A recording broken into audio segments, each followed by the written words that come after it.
I got my first job at Deluxe Dry Cleaners in St. Charles, Illinois in 1990 something, late 90s. Yeah, I think I made $7 an hour. Pretty damn sure I I did. was thinking the same thing. I worked at Rave. Rave. Rave. Holy shit, Rave.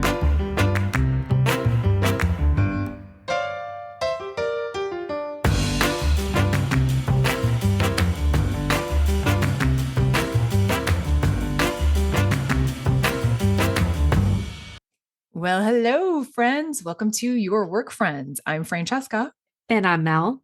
And we're your HR ladies wanting to make work more human and give you the best resources. Mel, how are you doing after the holidays? Pretty good. I caught COVID for Christmas. Ooh, well, that's a lovely thing to get. I sat on the couch with Robbie. We made a ton of soup. We had a Married at First Sight marathon. Have you ever seen that show? No, I keep hearing about that. That and like Naked and Afraid, or I don't know. I have weird I don't friends. know. I was afraid watching this show. It's like intense, but we, just relaxed, chilled out, and started off the new year well rested and healed up. So all good. How was your holiday? Nice. Well, you got COVID for Christmas and I got norovirus for New Year's. Fantastic. So yeah, we went viral in the literal sense this holiday season, I guess. But yeah, no, I had a lovely holiday. We traveled around to Chicago and Pennsylvania and Rhode Island. And it was lovely. Awesome. Filled my cup. Yeah. And then I threw it up. So there you go. Yeah. Well, we're back for a new week, new headlines. Mel, what are you covering today? I am covering the federal minimum wage increase that's going to happen in 2024. Oh, fantastic. And I am going to be covering the DEI backlash in the C-suite. Oh, even better. Yeah, we're starting off in. the We're new year diving with right a bang. in. Let's do it. Let's do it. Oh my God. All right, Mel, what is going on with minimum wage? Minimum wage. Minimum wage. I know I feel like Debbie Downer over here, but it's not great news, although some news. All right, let me just dive in. So big news in this space for 2024 is that starting July 1, the federal minimum wage is going to increase from $7.25 an hour to $10.50 an hour. Can I just say something? Yeah. I got my first job at Deluxe Dry Cleaners in St. Charles, Illinois in 1990 something. Late 90s. I think I made $7 an hour. Pretty damn sure I was thinking the same thing. I worked at Rave. Rave. Rave. Holy shit, Rave. And the body shop. And I'm pretty sure that was my minimum wage in 1996 and 98 with maybe a quarter increase every so often. But yeah, it's going to be applicable to employees covered by the Fair Labor Standards Act, FLSA, which I'll talk about in a minute.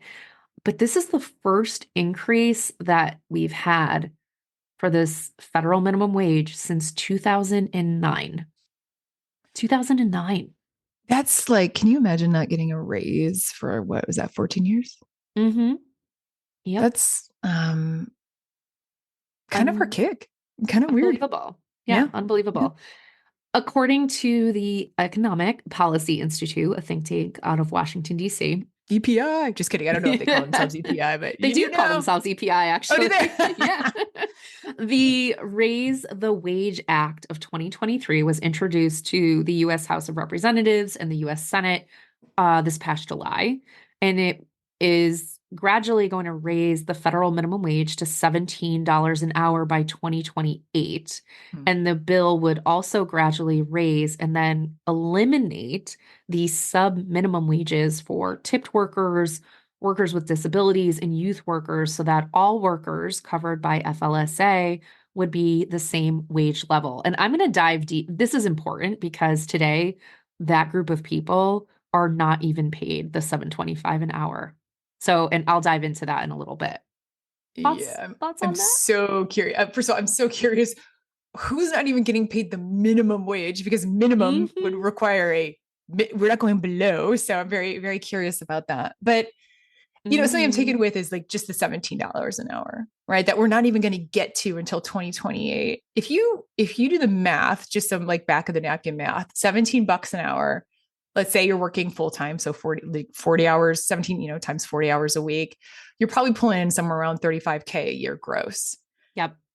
Sub out taxes, blah, blah, blah. You're probably netting, taking home $29,000, which means you could probably afford something like $700 a month for rent, and then you've got money for food, childcare, transport, whatever. So I'm taken with that only because the average rent right now is $1,300. Yeah. So even at $17 an hour, you can't even afford rent. You can't afford rent. You can't afford healthcare. By the way, Oh, benefits aren't required for most minimum wage healthcare. workers. You So can't even yeah, afford moisturizer, let alone that's a healthcare. luxury, right? Like Yeah. you can barely afford milk and eggs. So it's yeah, it's a little abysmal. So hate to start the new year off this way, but everyone should really be aware of this. The Statista Research Department report that came out this past November noted that because the minimum wage has not kept up with inflation, and because it has not been increased since 2009, it's becoming harder and harder to live off of a minimum wage job. And for those workers to afford just essential things like rent, childcare, food, gas, all the things we were just talking about. Um, but is the increase enough to $17? No, absolutely not. As you just pointed out, you're always in the red, even at Yeah. $17. According to a report by Drexel University's Center for Hunger-Free Communities, and I'll link to this in the show notes, they state that a true living wage, not to be confused with minimum wage, a living wage that supports basic standards of living without food or housing insecurity would be between $20 and $26 or more per hour, depending on the state that you live in. Additionally, a true living wage would need to adjust regularly to keep pace with inflation and cost of living increases. So, waiting that 15 years to make that increase, not going to cut it. Waiting until 2028 to get to $17, you're still not meeting a living wage. Yeah. I know there's a lot of when you listen or hear read economists talk about, the pros and cons of increasing minimum wage. A lot of the cons will come at you don't want to make these adjustments, these increases too rapidly, because it might have a shock in the system. If it does feel like 2028, that feels far away, and by the time we get there, it's already going to be behind potentially. And I'm really taken with your example here of the difference between a minimum wage and a living wage. And it feels like what we're referring to as minimum wage, this whole freaking thing needs to get rebranded as living wage and a Correct. living wage discussion, not a minimum wage discussion. I don't even know what the hell minimum wage is. Do you know what I'm saying? Like, Right. what A is that minimum even wage based should on? be a living wage. Yeah, yeah. That's what the bare minimum is, right? A living wage at a minimum. It should be living wage where you're not having food insecurity, housing insecurity, healthcare insecurity. You should at least have a living wage. I couldn't agree with Yep. you more. Yep. A couple quick other highlights because I really think, um, just getting in the weeds and providing an education for folks here. That Drexel research pointed out the demographic of most minimum wage workers, and most common minimum wage workers in the U.S. today identify as a woman. They work part time. By the way, most of that part time is usually not by choice. You and I have worked in retail and service industry. There's not a lot of full-time jobs. It's usually part-time. That's usually what's offered to you. Yes. They do not have a college education. They live in the southern US. By the way, college is a privilege for anyone who doesn't know. I can speak to that as a first-gen college student. Live in the southern US, work in the service industry roles, receive government-funded assistance, and receive no employer-paid benefits. So when you think of basic things like healthcare, sick time off, PTO, they don't get it. No, That's you, not you don't work, included. you don't get paid. You Period. don't get paid. Yep. You don't get paid. According to that Statista report, minimum wage has typically been considered quote unquote starter job wages, which seems insulting because why? For teenagers and young adults. However, the Drexel research shows that the average minimum wage worker doesn't fit that profile. They Hmm. also note that the number of minimum wage jobs have been people have been working has decreased from 4 million in 1979 to 247,000 in 2020.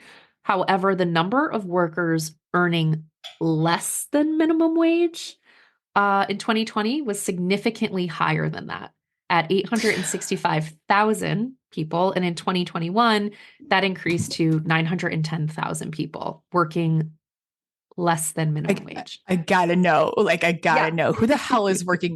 How? Who? Uh, Why? there's a few things at play here. One, there's a lot of myth that it's small business, the culprit of problems and they can't pay and all of this. But our biggest offenders are large organizations. That Drexel research showed that the majority of America's lowest paid workers, so 66%, are employed by large corporations with more than 100 employees, often in the retail and food sector services. The three largest low wage employers in the US in 2012 was Walmart, Yum Brands, which includes Pizza Hut, Taco Bell, KFC, and McDonald's. Delicious. Delicious. Taco Bell beef Delicious stuff, burrito. but pay your Amazing. people, man. Yeah. um Also, they did a really nice kind of contrast to US CEOs and just your average worker and the difference in compensation during that time period. So the top 350 US CEOs are paid an average of $24.2 million a year in 2020, including benefits and stock options. So, they're really scraping the pennies. And then from 1978 to 2019, the typical worker wage grew by only 18%, while the Wow. CEO comp grew by 1,322% during that same time period. Wow. So it's only possible because they keep worker wages low to increase profits. I mean, this is kind of an interesting argument because again, going back to these pro and con arguments for Mm-hmm. minimum wage, the big con for a lot of people is if you raise wages, it's going to push out small businesses because now small businesses will not be able to afford a $3, a $4, $5 increase in a wage. It's very interesting. Two things. One, to hear that the majority of these workers are employed by large organizations, which means the impact to small business might not be the sky is falling Mm-hmm. scenario. And the other really interesting thing for me is that the majority of workers working in this are part-time, not Right. full-time. Because all of those organizations that you named have massive benefits, mentor programs for full-time workers, but all of these benefits don't kick in until Unless you're you're full. full-time. Right. Unless you're full time. Yep. Yeah. So these are non-exempt workers. According to a CBS News story in 2021 titled US Companies Are Stealing Pay from Low Wage Workers, companies that hire childcare workers, gas station clerks, restaurant servers, and security guards are among the businesses that are most likely to get caught cheating their employees, according to a Center for Public Integrity analysis of minimum wage and the overtime violations from the Department of Labor. So Wow. those are most impacted. And you're probably asking, as you just did, how are some employers getting away with paying such low minimum wages in these states? Well, it all comes down to the Fair Labor Standards Act that we talked about above, and who's covered under this act and the exceptions that exist today. And this is all that the Raise the Wage bill is trying to change with eliminating those exceptions. So, for those who don't know, the Fair Labor Standards Act, or FLSA, establishes minimum wage, overtime pay, record keeping, and youth employment standards affecting employees in the private sector, in federal, state, and local governments. It covers non exempt workers. So typically, those who are part time, those who are not executives or admins or getting a salary fall under non exempt workers to have a minimum wage of not less than the federal minimum wage, which today is the $7.25, and then overtime pay at a rate not less than 1.5 times the regular rate of pay after 40 Mhm. hours of work. So in cases where employees are subject to both state and federal minimum wage laws, the employees entitled to the higher minimum wage. So I'll give you an example. Today, the District of Columbia has the highest minimum wage in the US at $16.50 an hour. So for any employee who works for an employer who falls under FLSA, they are entitled to $16.50 an hour. That employer can't just give them $7.25. So that's a good Yeah. thing. That's a good protection that's in Yeah. place today. But the reason that wages are lower than minimum wage is due to who's covered under this act. So there's a lot of detail around this. I can't get into all the legalese that's in the overview, but I'm going to link to the overview for anyone who wants to dive into that. But there are kind of three main things, related activities that show like who's covered under this act. One, a business who has an annual gross volume of sales of not less than 500,000. So they call it the 500,000 rule.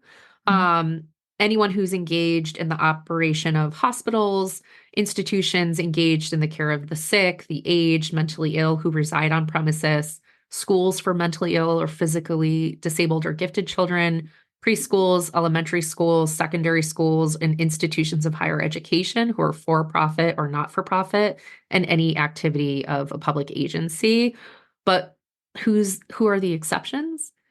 Well, this includes, for example, tipped workers. So anyone who is a server at a restaurant, for example, employees that are in this type of occupation, there's a assumption that they are going to earn at least $30 a month in tips. So in this instance, this act allows that those employers can count tips towards wages to fill the gap. And those employers are only required to provide $2.13 an hour for direct wages. Oh, that's so painful. Hmm. I can tell Uh, you how many times my niece, who's a server, has been like, "Oh, I got totally stiffed by this table." She has two kids. She relies on this for her livelihood, and yeah. she comes home, and it essentially the cost for her to drive to work, all of that, like she sometimes breaks even. Easily. I mean, that's the thing. And these are really, really tough jobs to not Hmm. have an equitable wage at Right. jump and have to put that at risk because you're relying on the customer to make up for what the employer should be paying someone is interesting. Yeah, because it's not reliable. Not Yeah. everyone is a good tipper. Not everyone. Yeah, I love to tip. I try to over tip, having worked in retail and the service Yeah. world. Same. Like, you give me good service, I'm going to tip. But not everyone does. And then, And even sometimes you don't have the traffic either coming into your right? restaurant or your bar or whatever. I mean, you get slow days, like it's the Yeah, you're cut variance. loose, Yeah. and yeah, Yeah. you're not making anything. Peanuts. Um, so that's one group, and that's part of the Raise the Wage Act where they're trying to eliminate that these exceptions. The other, according to debt.org, other employee exceptions to this include vocational education students who are 16 or older in jobs they're studying for. They're referred to as student learners, and they can be paid 75% of the federal minimum wage. Any full-time students in retail or service jobs, agriculture, or higher education institutions, you only have to compensate them for 85% of the federal minimum wage. Workers, I know, workers under age 20 can earn $4.25 for their Okay, first. nobody take a $4. No, I'm No, sorry, guys. don't take that Walk your job. ass to Pizza Hut. Just I mean, poor 16-year-olds are like getting the shock of their lifetime, $4.25. Come on. Workers under age 20 can earn $4.25 the first 90 calendar days before getting the full minimum wage. And people who have a physical, this one made me the most angry, by the way, people who have a physical or mental disability that impairs their ability to fully earn or be productive don't have to be paid minimum wage. absolutely not. Hard stop. That's bullshit. Yeah, That's like that's an just archaic. gross. Yeah, Yeah, that's yeah.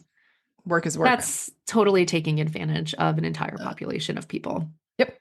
making an assumption that they're unable to be productive. That the language alone just bothered me. So look, states are required to follow federal minimum wage laws, but they can pass their own laws to make that wage higher, equal to, or lower than the federal law. They can make but they can't make changes to the overrule the federal law. So for example, they can't say who's exempt or how many hours constitutes a work week, that sort of thing. Couple states that stood out to me from the Statista report: Oklahoma, businesses with a gross annual sales of less than $100,000 or businesses with less than 10 employees, they can pay a minimum wage of $2 per hour. $2 per hour. It, yeah, just no. In Montana, businesses with gross annual sales of less than $110,000 and who are not subject to FLSA, they can pay a minimum wage of $4 per hour. And in Georgia, the minimum wage for employers of 6 or more employees, it's $5.15 per hour, unless they fall under FLSA, and then of course the standard minimum wage. But I'm going to include, there's so much to get into here in this act. The Raise the Wage Act is critically important. I'm going to include a very cool interactive map that was published by the Washington Post a few days ago so folks can easily see where minimum wage has increased across the US. WAPO noted that 22 states and more than 36 cities and counties increased their minimum wages in January, which is great news, providing a boost to millions of people in the country, of our lowest paid workers. And that's going to bump wages for about 9.9 million workers, according to the Economic Policy Institute. So change is happening. And there are employers who are going above and beyond. They exist. There are employers who have part-time jobs who are paying way above state and federal minimum wage. So they do exist. Look out for them. But I'm going to end with this. This increase and this act are still not providing a livable wage anywhere. So if you care about that, write to your local legislators, do your research. I'm including like 10 links in the show notes for people to dig in to the details of all of the good research that has been done by incredibly smart people closest to this. So you can stay up to date on it. But, it doesn't sit right with me that we are still not providing a livable wage and minimum wage anywhere. Yeah. Keyword livable. Yep. Yep. Yeah. All right. We got to stay on top of this one. Watch this one. Yeah. Especially in an election year, you're going to hear quite a bit about like the economics related to work, related to minimum wage, social security, related to retirement age too. I think we're going to hear more about this. So thanks. That's awesome.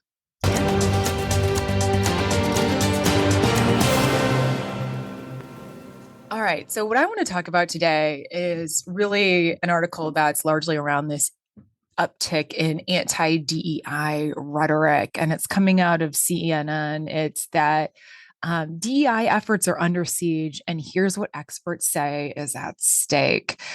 And Mel, I'm curious if you've been feeling this kind of more anti-DEI rhetoric going on. Yeah, I have. I have some theories about this. We're in an election year. I think that might be why we're seeing this weird language happening, what's happening out in the world right now. But it's really dangerous language that I'm hearing. And not to say no other audiences speaking out of turn, but primarily I'm hearing dangerous language from billionaire boomer white men, honestly. And just kind of wondering why the uptick? Why is this happening? Why is it happening now? It's an interesting timing for sure. Interesting to look at who it's coming from. And especially even in the last 2 weeks, we've seen folks like Chip Wilson, who is or was the Lululemon founder, Elon Musk, Bill Ackman, hedge fund leader, who is a huge Harvard donor. you know, Don't get me started on that guy this week. yeah. And his wife, who apparently allegedly plagiarizes a lot of things too. But they're saying things like DEI is reverse racism, or it discriminates on the basis of race and gender. And that's just not true. Right. It tells me either they know that's not true, and then they're just making these statements, or they're really just uneducated, which is unfortunate given the amount of smart people they're surrounded by. Yeah, yeah. And the amount of influence they have too, right? The Right. thing that makes it dangerous too is that DEI efforts have really been responsible for bringing us things like paternal leave and fair pay and mitigating bias in hiring practices, right? And they're great for all employees and they're great for business as well. And this has been proven. So it's odd to see people that are in business talking about this in a way that they are, because it's actually not true and it's actually taking away from the business benefit of things. And one of the things that I wanted to jam about on this is arming everybody with a little bit of how these DEI efforts actually work in HR. So you can see that they're based on things like equal rights and bringing equity, not from taking things away. And I also would love to point out too some of the highlights from the article about what happens when organizations start clawing back commitments or investments in these types of initiatives. What happens? What happens to work? What happens to employees? And then what happens to business? And I think it's worth talking about. 100%. I think this is something to watch and something to continue to stand up for and promote. Yeah. I mean, here's the deal. DEI efforts have been in place for a rather long time, right? These have been around corporate America for decades, and they were largely put into place because marginalized communities did not always have equal opportunities for jobs or feel a sense of belonging in corporate settings. And these initiatives are really intended to address those inequities of historically marginalized groups. That's what they're there to do. It's about equality, right? Yeah. And inequity.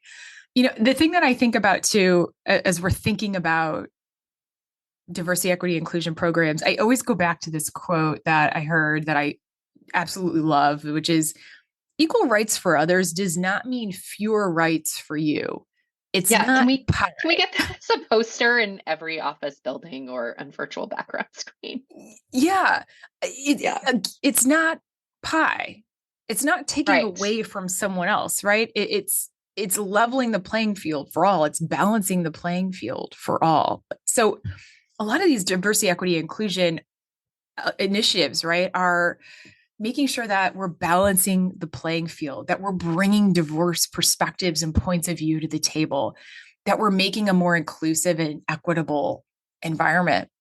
And when organizations do this, they're seeing upticks in things like collaboration, innovation, recruitment, satisfaction, customer satisfaction, all things that have major business benefit. Yeah. Period. Yeah. Bottom line. Table bottom stakes. line. So some of the HR practices that we see in partnership with diversity, equity, inclusion, right, are things like, for instance, when we're talking about diversity, we're talking about in hiring, for example, bringing what's called diverse slates to the table, meaning if you have a job rec open, your talent acquisition partner will find candidates of equal merit, but they're coming from diverse perspectives, diverse backgrounds, different races, genders, sexual orientations, disabilities, religions, etc. Right. All the same merit, different backgrounds. Right. Full stop. Right. We are not hiring someone because they're a woman or because they're a person of color.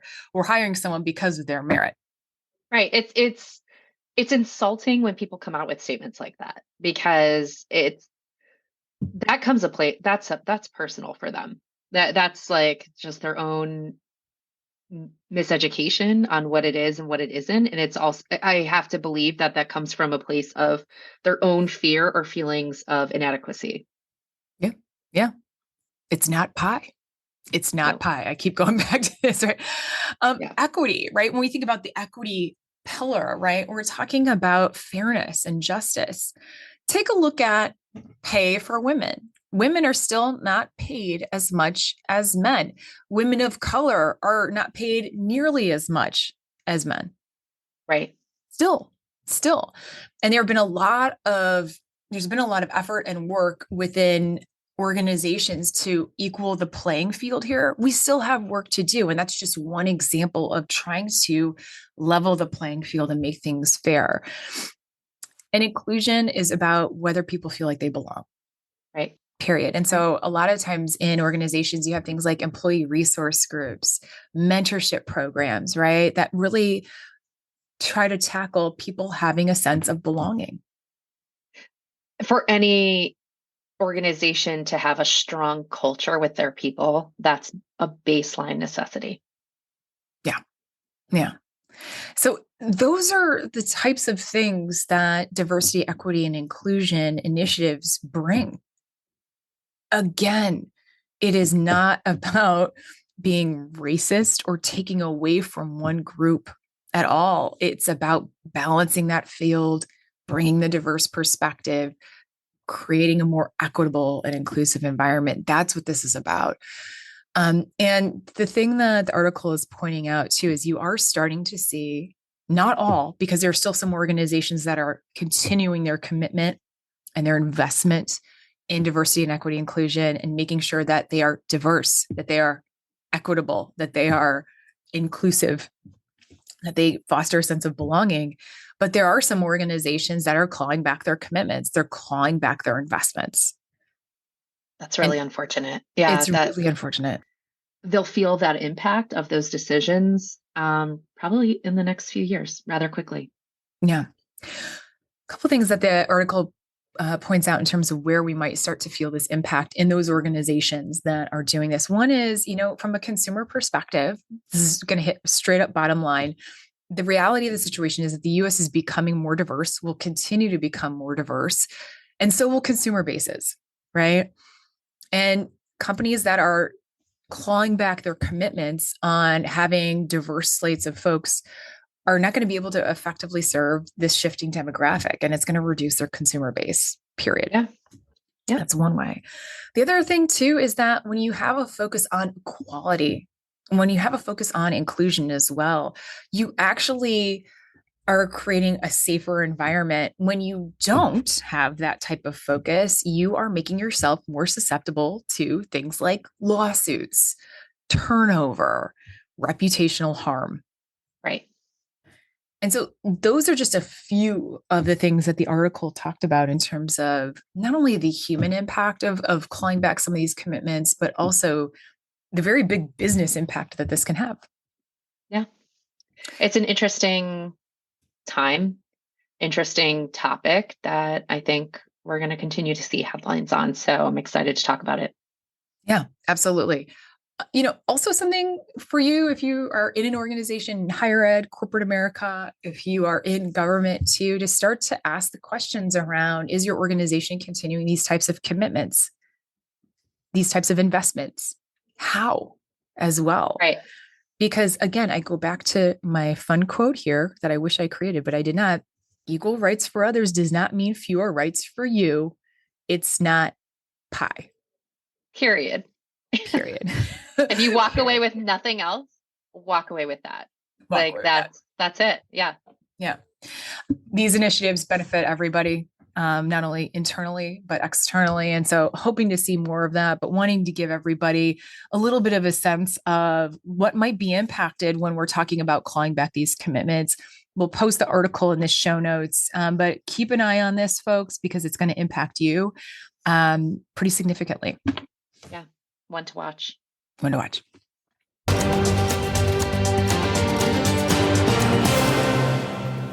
Mel, lovely to talk with you today. You too. Excited for later this week. What do we have on tap? We are going to talk about getting a job. Yeah. Getting that job. Getting that good job for you. Excited by that. We'll have our first guest with us. And in the meantime, it's been lovely to see you. Take care, friends.